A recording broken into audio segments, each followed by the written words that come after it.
বাংলাদেশের যত দর্শনীয় স্থান ছিল এবছর ফ্যামিলিকে সাথে নিয়ে সবই দেখে ফেলেছে আলহামদুলিল্লাহ। কক্সবাজারের রামুতে গিয়ে আমরা কি দেখলাম সব কিছু থাকছে আজকের এই ভিডিওতে। হ্যালো, আসসালামু আলাইকুম, কী অবস্থা সবার, কেমন আছেন? কক্সবাজারে খুবই ফেমাস একটা রেস্টুরেন্ট হচ্ছে শালিক। এই শালিক রেস্টুরেন্টটা কিন্তু আমাদের হোটেলের একদম কাছেই ছিল, তাই আমরা যে কয়েকদিন থেকেছি কক্সবাজারে প্রত্যেকটা দিনই আমরা ব্রেকফাস্ট করেছি এই শালিক রেস্টুরেন্টে। তবে এখানে কিন্তু শালিকের কয়েকটা ব্রাঞ্চ আছে, আমরা আলহামদুলিল্লাহ সব কয়েকটার ব্রাঞ্চেই খেয়েছি। ট্যুরে গেলে একটা জিনিস মনে রাখবেন, সকালের খাবারটা যেন হেভি হয়, তাহলে সকাল অবধি সন্ধ্যা পর্যন্ত আপনি যখন ঘুরবেন তখন এতটুকুও ক্লান্তি ফিল হবে না। এই তো হেঁটে হেঁটে আমরা একটু উপরের দিকে যাচ্ছিলাম। এই হাঁটাটা আসলে অনেক কষ্টকর, যদিও আমরা খুব একটা হাঁটতে অভ্যস্ত নই। আসলে নতুন সৌন্দর্য দেখার জন্য কোনো কষ্টকেই কষ্ট মনে হয় না। একদম প্রকৃতির মাঝে খুব সুন্দর একটা জায়গায় আমার খুব ভালো লেগেছে।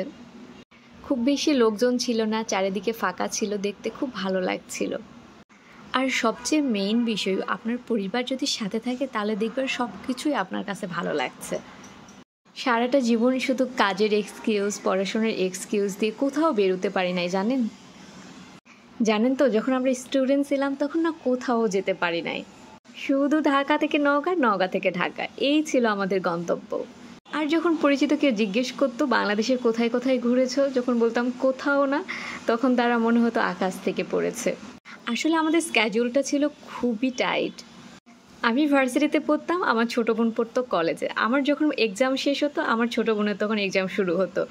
আবার আমরা দুইজনে যখন টাইম পেতাম তখন আমার ভাইয়া আবার সময় পেত না, ভাইয়ের অফিস থাকতো।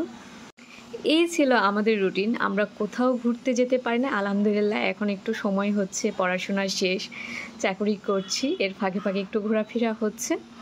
এরপরে চলে এসেছি একটা বৌদ্ধ মন্দির দেখতে। আসলে অনেকেই বলতে পারেন মুসলমান হয়ে কেন বৌদ্ধদের এখানে গিয়েছি। আসলে আমরা সব ধর্মকেই রেসপেক্ট করি, করবো না ভাই কেন বলুন তো? তারা তো আমাদের কেউ ক্ষতি করছে না, আমরা জাস্ট দেখতে গিয়েছিলাম। এই যে ইনোসেন্ট বাচ্চাগুলো, এগুলো কিন্তু স্ট্রিট চাইল্ড, হ্যাঁ, এদেরকে তারা কত সুন্দর করে মানুষ করছে, দেখে আপনার চোখে পানি চলে আসবে। অনেক সময় ধরেই তাদের অ্যাক্টিভিটিগুলো দেখছিলাম, কিভাবে তারা তাদের প্রভুকে ভক্তি করছে, শ্রদ্ধা জানাচ্ছে। আসলে তারা নিজেদের ল্যাঙ্গুয়েজে কথা বলে, তাদের কথা আমরা এতটুকু বুঝতে পারি নাই। আমরা যখন কোনো কথা বলি তারাও বুঝতে পারে না। তবে সবগুলো বাচ্চা খুবই ইনোসেন্ট ছিল। তাদের যিনি গুরু ছিলেন, গুরু খুবই যত্ন সহকারে তাদেরকে দীক্ষা দিচ্ছিলেন। আপনি যে ধর্মেরই হন না কেন, একটা ভালো মানুষ হয়ে ওঠার গুরুত্বটা কিন্তু সবার আগে। আপনি ভালো হলেই তো আমরা ভালো হব, তাই না? শুধু মনে রাখবেন একটা কথা, কোনো ধর্মই কিন্তু মানুষকে খারাপ হতে বলে না। এরপরে আমরা সবাই মিলে চলে গেলাম রাবার বাগান দেখতে। আসলে অনেকগুলো রাবার বাগান আছে, তো এই রাবার বাগানটা মোটামুটি ফাঁকাই ছিল, তবে খুব একটা বেশি দূরে যাওয়া যায় না। প্রকৃতির মাঝে ঘুরতে না অনেক ভালো লাগে। আর আমরা যেহেতু গ্রামে বড় হয়েছি, তাই গাছপালা এগুলোর সাথেই কিন্তু আমাদের বেড়ে ওঠা।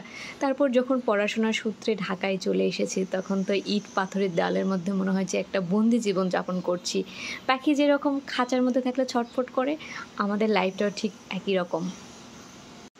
এখানে আঠা পড়ছিল একটা ছোট্ট বাটিতে। এই বাটিটা তারা অনেকদিন ধরে ইউজ করে, দেখুন তার পরিণতি। নতুন নতুন জিনিস দেখা আসলে ভালোই লাগছিল, সবাই খুবই এনজয় করছিলাম। এরপর আমরা সবাই একটা করে পাহাড়ি ডাব খেলাম। এই ডাবগুলো কিন্তু ভীষণ মিষ্টি। আর হ্যাঁ, ডাবের পানি কিন্তু আমার খুবই পছন্দের। আমি সব সময় চেষ্টা করি প্রতি মাসে একটা হলেও ডাব খাওয়ার জন্য।